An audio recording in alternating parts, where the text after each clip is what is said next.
Baik, Assalamualaikum warahmatullahi wabarakatuh. Apa kabarnya teman-teman Pak Sabar? Semoga senantiasa sehat walafiat tanpa kurang satu apapun. Oke, di lanjutan podcast kita kali ini, kita melanjutkan pertemuan sebelumnya, yaitu sudah disampaikan tentang 3 hal yang menghalangi atau yang membuat kita enggan tampil di depan publik. 3 itu diantaranya adalah afraid, ketakutan, lalu terkait dengan wawasan kita yang masih minim, sempit, dan kemudian yang ketiga adalah pengalaman kita yang belum banyak. Jadi masih sedikit pengalaman kita untuk berbicara di depan publik.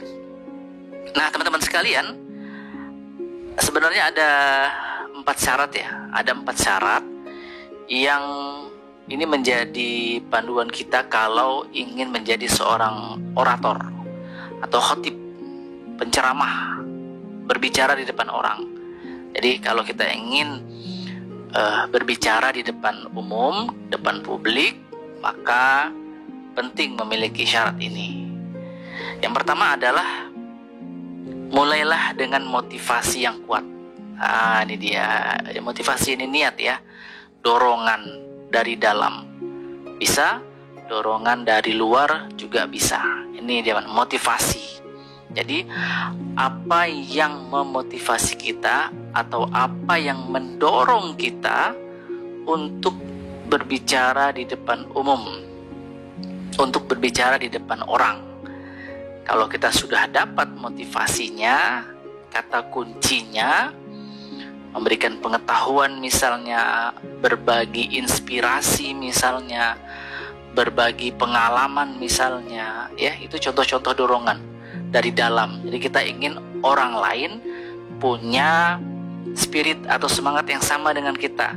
Kita ingin anak-anak misalnya atau khalayak yang mendengarkan, misalnya audiensnya adalah anak-anak, tergugah semangat mereka untuk belajar sama dengan kita. Misalnya kita punya prestasi juara olimpiade, punya prestasi sebagai seorang juara kompetisi ya, maka ini penting. Kita ingin menginspirasi banyak orang, kita ingin membangkitkan semangat orang, maka penting kita punya yang namanya motivasi dari dalam. Dengan adanya motivasi itu, maka kita akan punya bekal, dorongan dari dalam untuk bisa berbicara di depan orang. Yang kedua adalah kita mengetahui sepenuhnya apa yang akan kita bicarakan. Nah, ini tentu terkait dengan wawasan, keilmuan.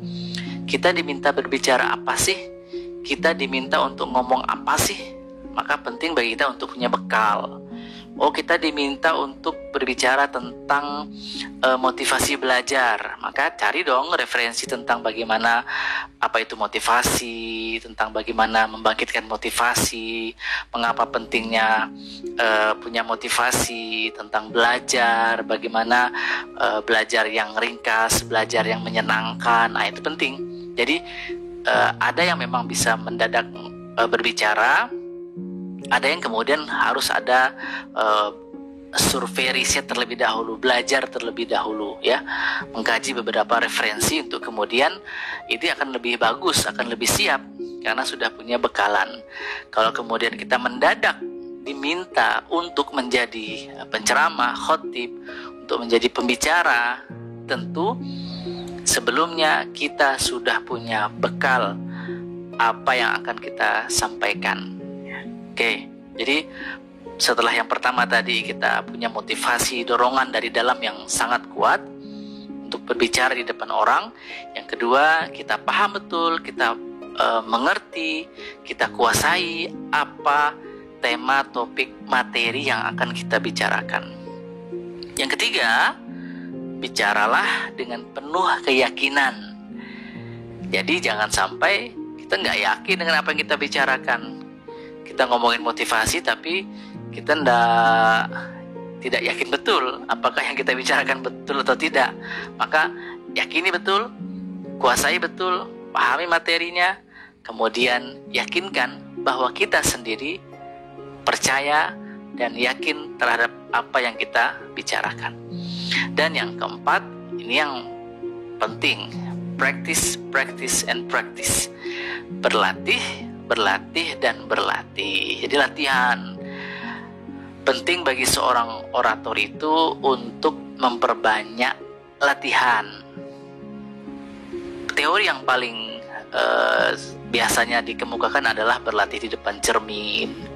Jadi sekaligus melihat raut wajah, mimik muka, ya. Jadi bisa melihat bagaimana ekspresi-ekspresi kita ketika tersenyum, ketika pada kata-kata penekanan, ketika menggerakkan tangan, mulut, ya, mata kepada audiens.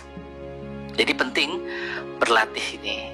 Juga salah satu jenis latihan adalah menonton, menyaksikan contoh-contoh para orator yang telah berhasil. Jadi banyak sekali di YouTube misalnya, atau di beberapa referensi para orator-orator yang bisa bahasanya menyihir para pendengarnya. 2 jam, 3 jam duduk mendengarkan, ketika selesai kok nggak terasa sih, oh udah 2 jam. Karena para audiens menyimak, menikmati apa yang disampaikan oleh sang orator tersebut. Nah, itu yang harus kita pelajari. Apa rahasianya? Wah, penting ya untuk tahu rahasianya. Nah, seorang tokoh, William G. McAuliffe, menamakan keempat hal tadi. Diantaranya adalah motivasi yang kuat, kemudian tahu apa yang kita bicarakan, lalu bicara dengan keyakinan, dan yang keempat adalah berlatih. McAuliffe ini meringkasnya juga dalam 4 kata yang sangat singkat. Jadi diringkas lagi. Yang panjang-panjang tadi itu diringkas lagi menjadi keikhlasan. Wah, penting ini. Jadi kalau kita ikhlas, lapang dadanya tanpa ada tekanan ketika berbicara, tentu ini akan memudahkan kata-kata mengalir begitu saja dari mulut kita, dari lisan kita. Yang kedua adalah pengetahuan. Penting sekali. Apa yang kita bicarakan ini ada isinya. Biasanya istilah yang digunakan, kalau teko itu tidak ada isinya, apa yang mau ditumpahkan. Jadi kalau teko itu penuh dengan air, entah air sirup kah, air teh kah, air susu kah, maka gelas-gelas yang akan menerima itu tentu juga akan terisi dengan air yang sama, dan juga akan penuh ketika tekonya juga isinya penuh. Nah, itu adalah pengetahuan, knowledge, harus kita miliki. Dan yang ketiga adalah spirit, semangat. Apa jadinya kalau kita mendengar orator atau pembicara atau pemateri yang lemes banget? Wah, itu bakalan tidur ya, ngantuk. Tetapi ketika mendengarkan seorang orator, penceramah, khotib, ya, pembicara yang begitu penuh semangat, menggelora, kemudian bisa mengaduk-ngaduk emosi penonton, emosi audiens, tentu ini harus kita pelajari hal seperti ini. Jadi semangat, ada keikhlasan, ada pengetahuan, ada semangat, dan yang keempat adalah pembiasaan, habit. Jadi harus dibiasakan. Saya kan nggak ada tempat untuk berlatih. Wah, sekarang banyak sekali podcast seperti yang sedang kita dengar ini latihan, ya. Mengajar itu juga latihan untuk berbicara. Jadi banyak sarana yang bisa kita lakukan untuk melakukan pembiasaan-pembiasaan tentang bagaimana cara berlatih, bagaimana cara menjadi seorang pembicara yang baik. Nah, teman-teman sekalian, ini mudah-mudahan bisa bermanfaat ya terkait dengan 4 hal ini, yang mudah-mudahan bisa menjadi sarana kita untuk bekal bagaimana menjadi syarat menjadi seorang orator yang handal, pembicara yang handal. Saya ulangi lagi, mulailah dengan motivasi yang kuat, dorongan yang kuat, lalu tahu sepenuhnya apa yang akan kita bicarakan, kemudian bicaralah dengan keyakinan, dan terakhir adalah berlatih. Banyak berlatih, terus berlatih, dan semangat berlatih menjadi kunci agar kita bisa menjadi seorang orator yang handal, pembicara yang apik, kemudian juga bisa menghilangkan ketakutan-ketakutan yang boleh jadi sampai hari ini masih kita alami. Terima kasih. Assalamualaikum warahmatullahi wabarakatuh.